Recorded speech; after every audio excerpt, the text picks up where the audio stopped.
Bah alors, qu'est-ce qui se passe? Ça marche ou pas?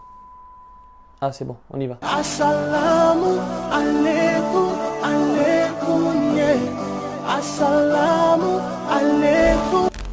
Les gens t'en veulent, ils ne t'aiment pas, ils te détestent. Et pourtant, tu ne fais rien de mal.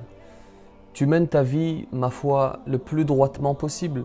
Tu essaies autant que faire se peut de faire de bonnes choses, de ne pas blesser l'autre, de ne pas nuire à l'autre. Ces gens qui te détestent, tu leur as même peut-être rendu service.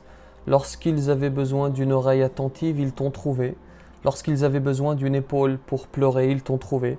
Lorsqu'ils avaient besoin d'une aide financière, ils t'ont trouvé. Et aujourd'hui, toi, tu avances dans ta vie, tu réussis même. Et eux, ils ne t'aiment pas. Et ils vont même chercher à te nuire, parler dans ton dos, se réunir pour te nuire. Pourquoi? Quelle est cette injustice? En réalité, tu découvres la nature de l'homme. La jalousie a toujours existé. Et les apparences sont parfois, et même souvent, trompeuses. Barbe, voile, oui, ils restent des êtres humains et ils peuvent être jaloux. Et l'ingratitude de la même manière a toujours existé. Pour te rassurer, il faut te dire plusieurs choses. D'abord, toi musulman, tu es convaincu que celui qui décide des choses dans le monde, il s'appelle Allah. Il est maître de nos destins. Et personne ne pourra te nuire sans l'aval du divin. La preuve, il y a ce fameux hadith rapporté par At-Tirmidhi dans lequel le prophète, que la paix soit sur lui, dit ceci. Ya ghulam, inni u'allimuka kalimat, ihfazillaha yahfazk. Et il dit dans la suite du hadith, sache-le, si la communauté se réunissait pour t'être utile, ses membres ne te seraient utiles que par quelque chose que Dieu aurait écrit en ta faveur.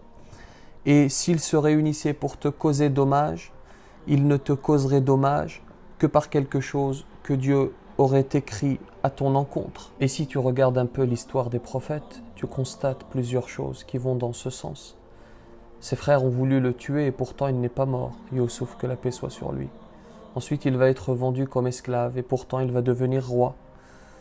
Ibrahim, que la paix soit sur lui, va être jeté dans le feu et pourtant il ne meurt pas. Tout est entre les mains de Dieu. Ne t'attriste pas de la méchanceté, de la jalousie, de l'ingratitude. La meilleure des choses que tu puisses faire, c'est d'avancer, c'est de travailler sur ton être et c'est de te rapprocher de Dieu. Et si tu penses que cette vidéo peut apaiser l'un de tes proches ou lui être utile, eh bien n'hésite pas à la partager. Salam alaikum. Assalamu alaikum, alaikum, yeah. Assalamu alaikum.